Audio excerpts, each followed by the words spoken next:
My name is Mark Hollingsworth. I'm the author of a book called Londongrad, From Russia with Cash, The Inside Story of the Oligarchs, which focuses on the activities of the Russian oligarchs who made billions of dollars in the 1990s when President Yeltsin was in power, and then how they moved their money out of Russia via offshore networks, and most of it arrived in London, hence the title of the book, Londongrad.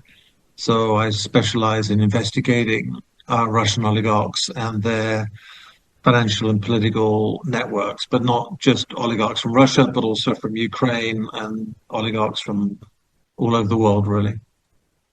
Now, this whole concept of oligarchs, can you explain where they came from? Because were they part of the Soviet era? Because they certainly seem to have got rocket boosters under them when it came to the fall of the Berlin Wall.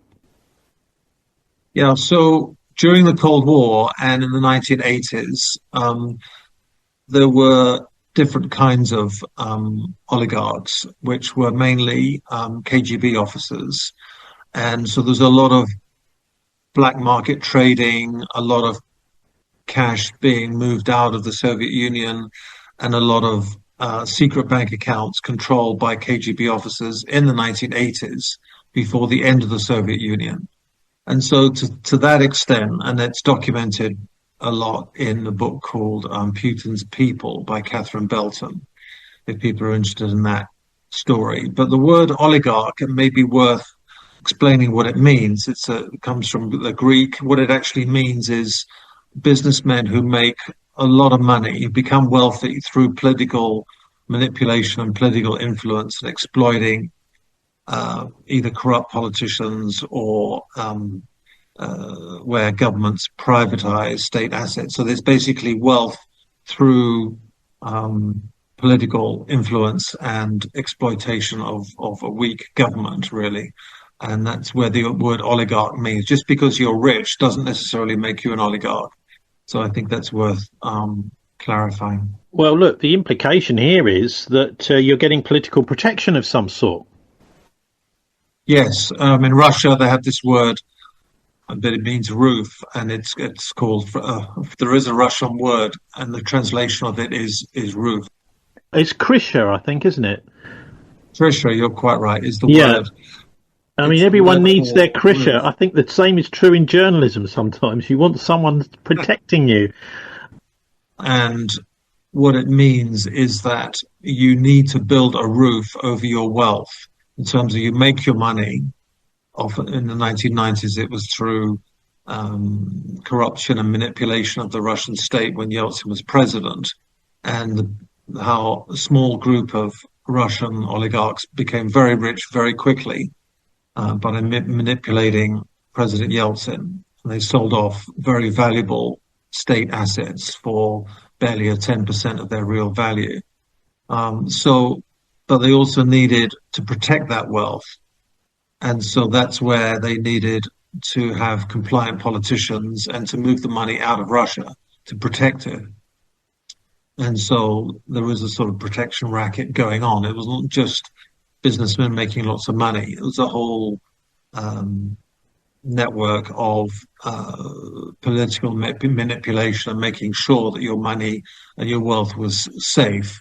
And so they didn't invest it back into Russia or give it to Russian charities or help Russian people. They moved the money abroad to secure it and keep it safe. If you go back to the Yeltsin era, I mean, there was obviously lots and lots of infrastructure in this managed economy. Almost all of the infrastructure in Russia was state-owned, or the industries were state-owned, and the oligarchs were in the process of selling it off. But, I mean, I would imagine that they needed some sort of training and finance to do that. Where did that come from? Well, some of the oligarchs did have some expertise in understanding business, understanding the oil industry. I mean, quite a few of them didn't. The exception was probably Roman Abramovich, who was an oil trader in the early 90s. And he understood the oil business and the whole process of refining the oil and selling it and trading it. He had been an oil trader for a company in Switzerland. So he understood the value of oil. And so what happened in his case was that there was a very valuable oil fields in Russia. And he got together, Abramovich got together with another oligarch called Boris Berezovsky, who was very close to President Yeltsin. And Berezovsky was more of a political animal. He was a businessman. He had made a lot of money himself through privatization, particularly in the car industry and other businesses. But the two got together, and Abramovich identified the oil fields, which were incredibly valuable, and Berezovsky ensured that the auctions that took place were in their favor. And in simple terms, they were able to obtain oil fields throughout Russia for only 100 million. And those assets were worth several billion. I mean, certainly 3 or 4 billion. And they got it for 100 million. And they borrowed that 100 million to buy to basically to benefit from those state assets which were privatized to them. And I think even some of that 100 million that they paid, some of that money was borrowed even from the state assets, even from state banks. So it was, as they say, the sale of the century, and Abramovich and Berezovsky became very rich very quickly. And they set up this company called Sibneft, and that was the main deal that made Abramovich so wealthy.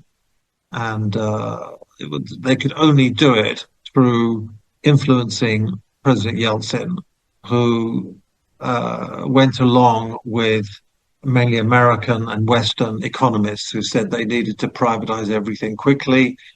The Russian economy was in bad shape. They needed to sell off all these state assets. The problem is they sold them off on the cheap. And so that's how these oligarchs made so much money so quickly. Well, look, I can remember looking into the 1999 apartment bombings in Moscow a few years ago. This is at the time that Putin was taking over from Yeltsin. In fact, I think even in 99, he was some kind of like deputy prime minister or deputy president. I'm not sure exactly what his role was, but or maybe an interim, as Yeltsin was having loads of trouble hanging on to power. But Berezovsky apparently was involved in that. But the most famous thing, I think, many people don't realise, in Russia he was well known for. Berezovsky was the first ever private TV channel in Russia, which was NTV. And he was doing quite a lot of digging around when there was terrorist attacks, the Chechen war and this sort of thing. So this is another major aspect to the oligarchs people don't necessarily realise, is they have a kind of Murdoch-like influence in the 1990s in Russia as the country was opening up to the West. These people were extremely powerful. In fact, they were involved, I suppose, Berezovsky specifically, in almost charting that through his TV channel. Yes, you have to remember that in Russia, most people during the Soviet Union and to this day and during the 90s get their information from TV. And that may obviously have changed more recently because of the internet and online and social media and websites, etc.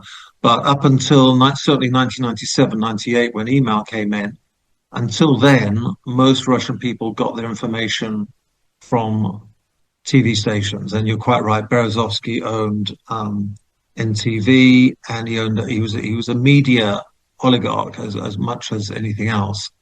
And he was very interested in political influence, and he was much more interested in being a sort of political manipulator and power than actually business. He was obviously very wealthy, but he was much more of a political operator than he was an entrepreneur. So to what extent were the oligarchs you mentioned voluntarily coming to London, or did they find that once Putin had arrived, it was a little bit too hot to remain in Russia? So when Berezovsky challenged Putin, there was a famous incident in terms of a Russian, I think, a submarine that sank, and there were terrible deaths and Oh, casualties. this is the Kursk And incident, yeah? exactly, yeah. And Putin was very complacent and didn't seem to care about the deaths of these Russian sailors, and understandably, their parents were very upset and went public. And Berezovsky's TV channel was very critical of Putin, and this was the beginning of the end for Berezovsky. And Putin was very angry that he's being criticized by Berezovsky's TV channel, so he started launching investigations into Berezovsky, and it was the sort of beginning of the end. And he was warning Berezovsky to stop critical media coverage of his administration. And so Berezovsky realized that he needed to leave Russia, and he moved. Basically, he was in his chateau in the south of France, and decided to stay there. And then he moved to London. And so, and then that was about 2000, 2001. And then another oligarch called Mikhail Kordokovsky, who's the owner of Yukos Oil and much wealthier, he challenged Putin, and was very critical of Putin and corruption in Russia. And he went public about it, and he started funding opposition groups. And he was very arrogant and naive. And then in 2003, Kordokovsky got arrested and was in jail for 10 years. So around that sort of period, we're looking at 2000 to 2004, the other oligarchs realized that they had to secure their wealth. So And just so to they stop you a started. second, Mark, Mm, because the Kursk incident was literally just after Putin had become president, and up until that point, Berezovsky had been supporting him. So this must have been a yes. really big falling out, almost like, here's the guy I wanted to be president, and now he's criticizing me. So Putin had kind of turned the tables on him to a certain extent. Yes, definitely. And Berezovsky also, I think, felt that in a way, he was the senior of the two, in terms of he was like a puppet master, and he thought that Putin was just a bureaucrat, apparatchik. He had been head of the Russian intelligence security service, the FSB, but relatively speaking, Putin had come from a very modest political background. He was regarded as a grey man, and Berezovsky thought he could control and manipulate him, and obviously made a huge mistake. And so he realized that Putin was going to prosecute him, put him in jail, and that's why he moved to London. And so it was a huge error of judgment. So And when did he Khodorkovsky come? made the same mistake. Yeah, well, when did he come to Uh, London, and why London? Around about 2001, I think he came to London.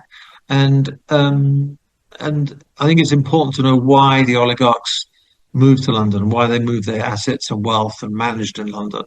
And it's very simple. Well, the main reason is that they knew from their lawyers that if they were in London and Putin and the Russian state wanted to extradite them back to Russia for tax evasion, money laundering, fraud, and various criminal charges, they knew that they were safe in London. The judges in London would never extradite them back to Moscow, because the judges here would rule that if they were sent back to Moscow, they would never get a fair trial, because the judiciary in Russia is very politicized, it's arbitrary, it's corrupt, and you just don't get a fair trial. It's completely run by the state.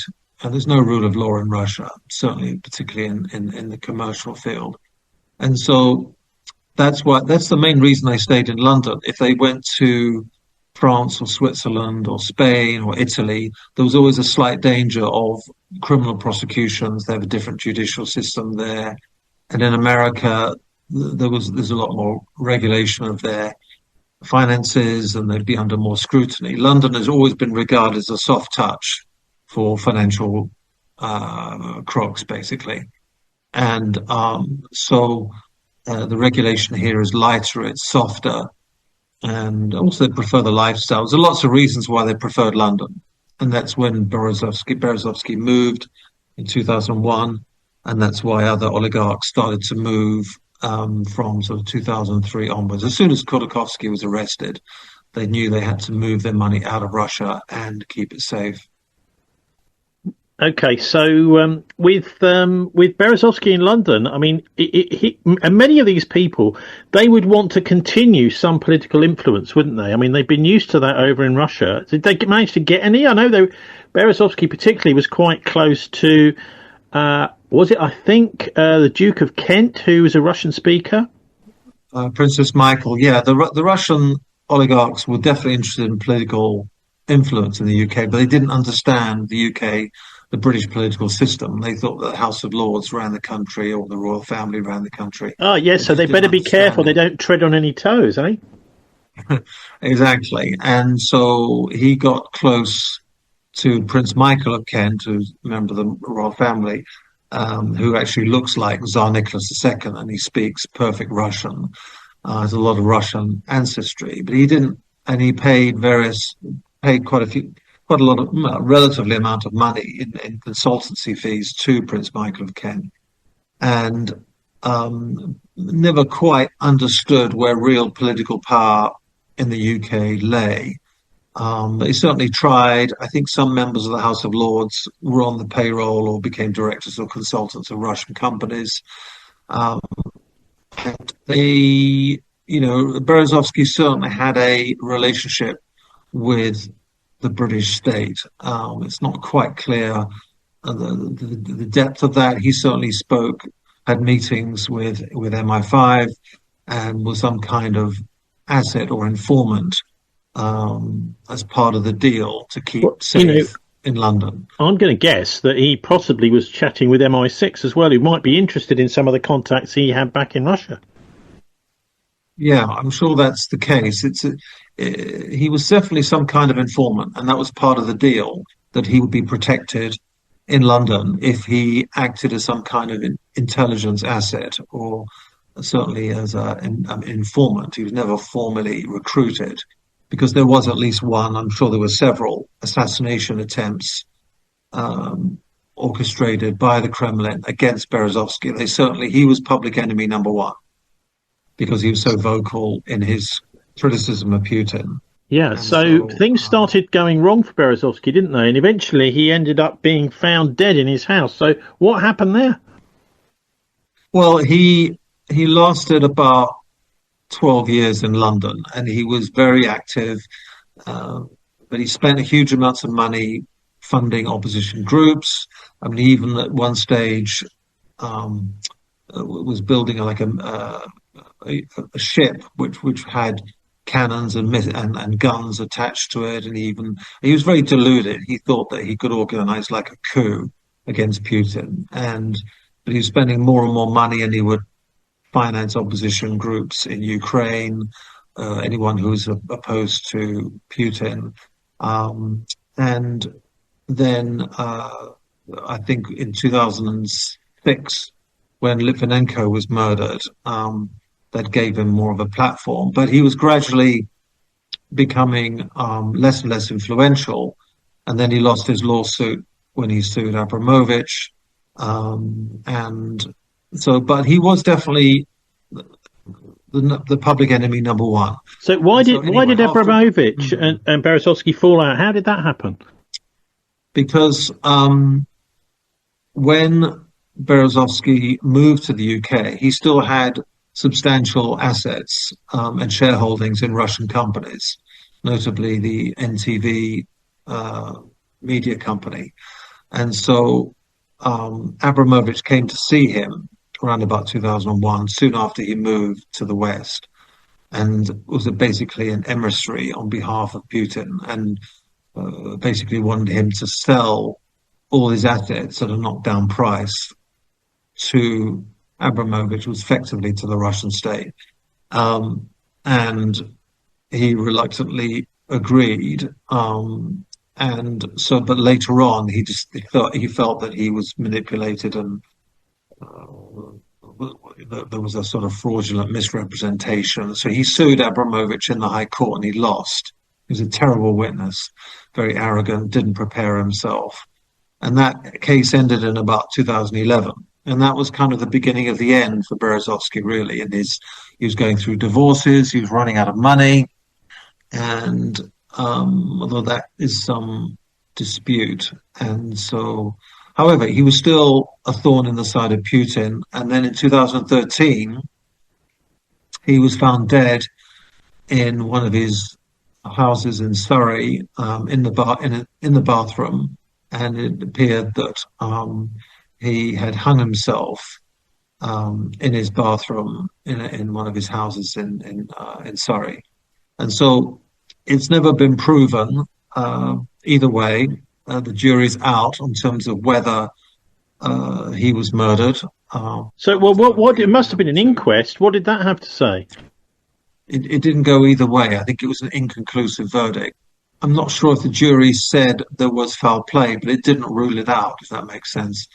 So I think it certainly was suspicious.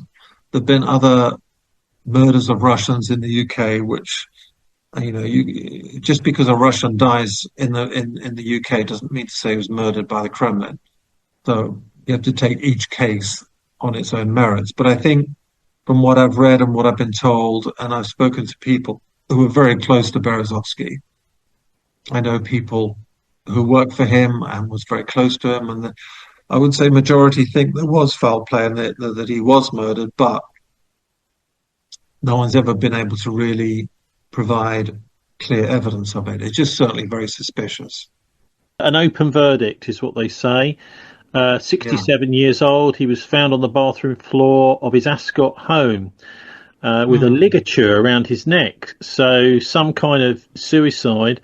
But the coroner said he couldn't prove beyond all reasonable doubt that he took his own life or was unlawfully killed. So, yeah, an open verdict. I mean, people are saying it's a strange way to kill yourself. I mean, I don't know enough about suicide. Well, I mean, and also you've got to look at the sort of person he was. He had quite a powerful ego, but then again, he'd lost almost everything. He'd lost a lot of the things that he came to London with, had gone. Yeah. Okay, so what do you think?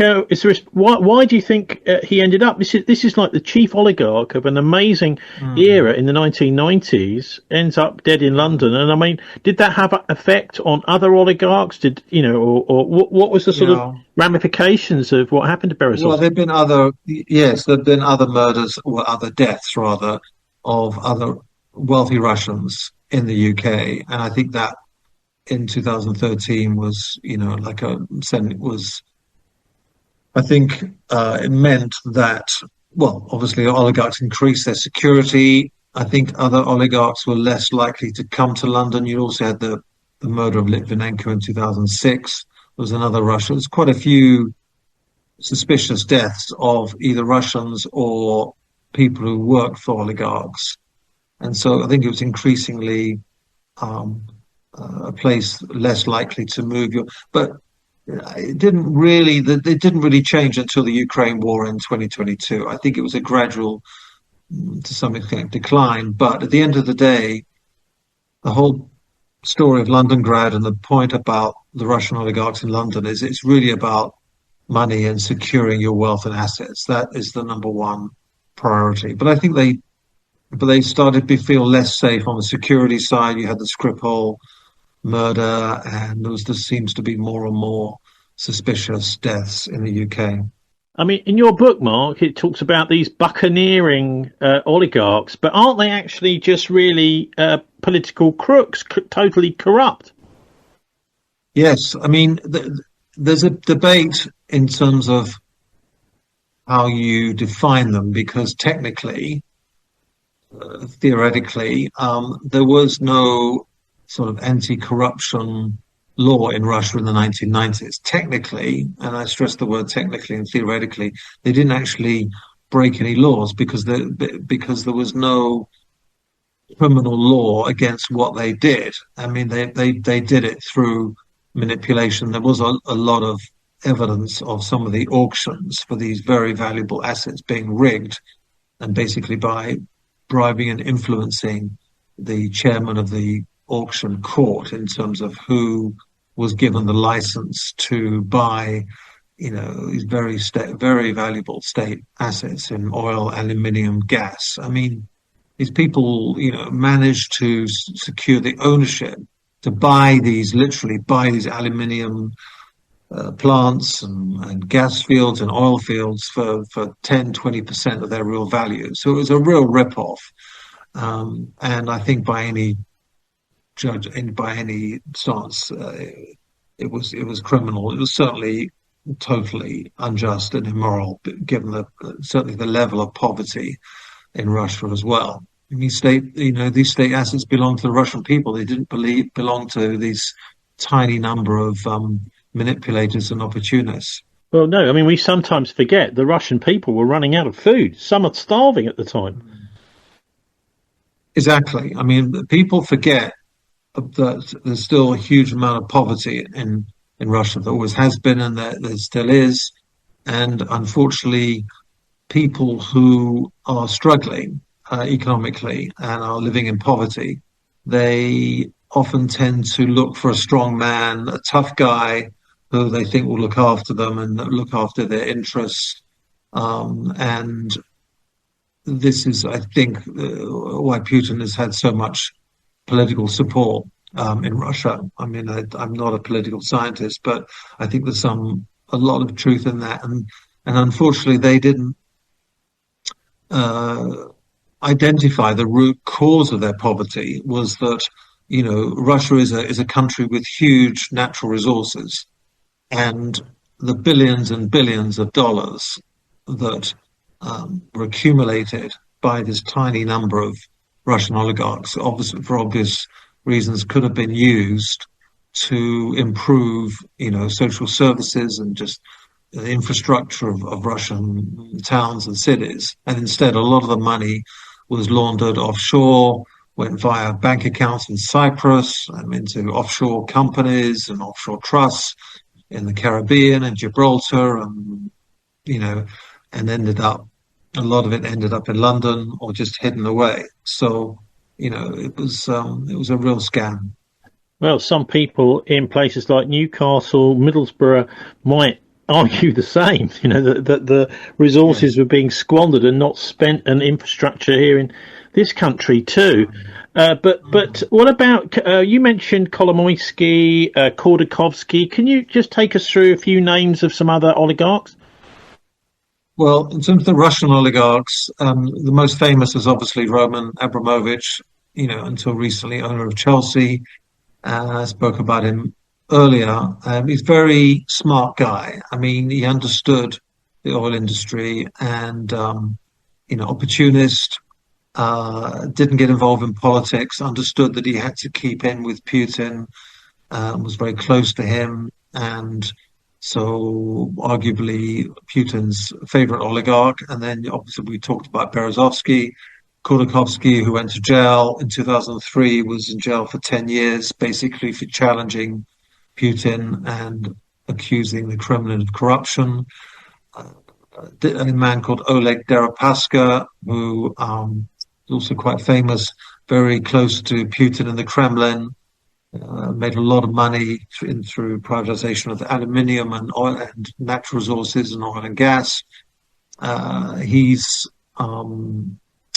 had a UK presence in terms of assets here. He became very close to Lord Mandelson and was quite active politically as well. And also Nat Rothschild, I think.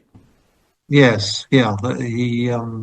There was a situation, I think, in 2008 where, from memory, Deripaska hosted a party on his yacht in Corfu, and the guests included Mandelson, Nat Rothschild, and some conservative politicians. It was when I think Cameron was prime minister. I think, or maybe not. It was actually Gordon Brown.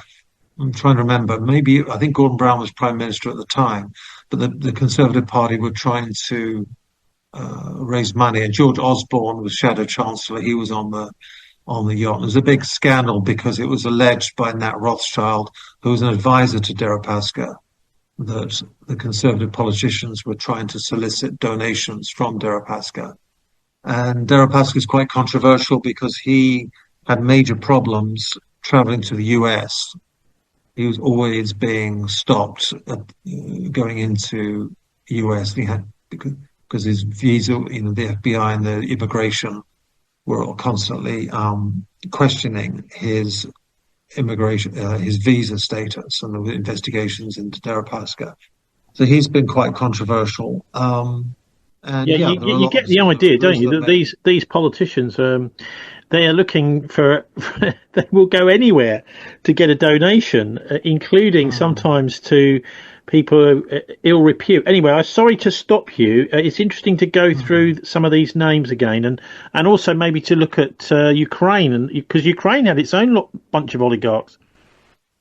People forget that before the Ukraine war, there was just as many Ukrainian oligarchs, and often some of them just as controversial and just as wealthy, and had obtained their wealth through privatization of very valuable natural resources in Ukraine. And they did the same thing. So, for example, there was a Ukrainian oligarch called Akhmatov, and he made a lot of money, and he did the usual thing, and he moved it to the UK, and he spent 100 million in London just on two flats at a place called One Hyde Park. So they were luxury apartments, penthouse on One Hyde Park in Knightsbridge. So that gives you, an example of the amount of wealth that the Ukrainian oligarchs had, and you had other people uh, who were Ukrainians, Blavatnik, and other Ukrainians, Kolomoyski, who became very close to President Zelensky. And so the Ukrainian business men were no angels, and there was just as much manipulation and influence peddling in Ukraine as there was in Russia. And so Ukraine is far from a corruption-free zone. No, definitely not. Well, look, bringing us right up to date, are there any of these oligarchs still around, active in London, Mark? And if we wanted to go and see if we can raise a few bob from them, where do they hang out? Well, because of the sanctions that were imposed against the Russian oligarchs at the beginning of the Ukraine war in 2022, uh, I would say 90% of them, if not 100%, of the Russian oligarchs in London have basically left, and they've either moved to Moscow or Israel or anywhere apart from London because they've been sanctioned. So their assets have been frozen, and literally they have no bank account. They cannot. The bank accounts in the UK, their properties, their assets, their companies, their investments, all have been frozen. So what that means is they have no access to funds. The only oligarch who stayed in the UK was a man called Mikhail Friedman, who is one of the big billionaire oligarchs. He never thought that he would be sanctioned. He stayed. Um, and to be fair to him, he was not an oligarch that was particularly close to Putin. And he thought, look, I don't spend time with Putin. I have no, he was not one of those political oligarchs, if that makes sense. He made money from privatization in the 90s, but he was much more of an entrepreneur, more a genuine businessman. Anyway, and he never thought he'd be sanctioned. He owned that huge, amazing house in Highgate, but he was sanctioned. He stayed. He tried to stay in London. He eventually gave up. He's back in Moscow. So I'm afraid if you want to hang out with the oligarchs, they're not in London anymore, and Maybe Tel Aviv. their property, yeah, their properties have been sanctioned. What that means is that technically they still own those assets, they own the properties, but they can't sell them and they can't financially benefit Well, could from. they live there if they wanted to?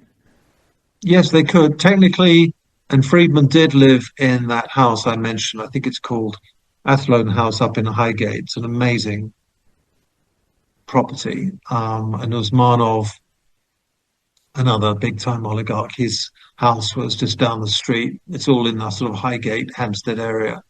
And so they technically still own those properties, but they've been the owner has been frozen, so they just can't sell them. So even if you had, if you, Tony, sold your house and you sold this online business and you made a few million, you still couldn't buy that house. So um, because of the nature of the law, it's basically it's frozen, literally. So your book is Londongrad, From Russia with Cash, Inside Story of the Oligarchs. Whereabouts do people follow you and find you, Mark? Well, I don't, and technically, I don't use social media, but the easy way to do it is to simply go on my website, which is www.markhollingsworth.co.uk. And you'll find all my books on Amazon, and I write for all the newspapers, so I'm pretty easy to find. Okay, Mark Hollingsworth, thanks very much for joining us. Thank you.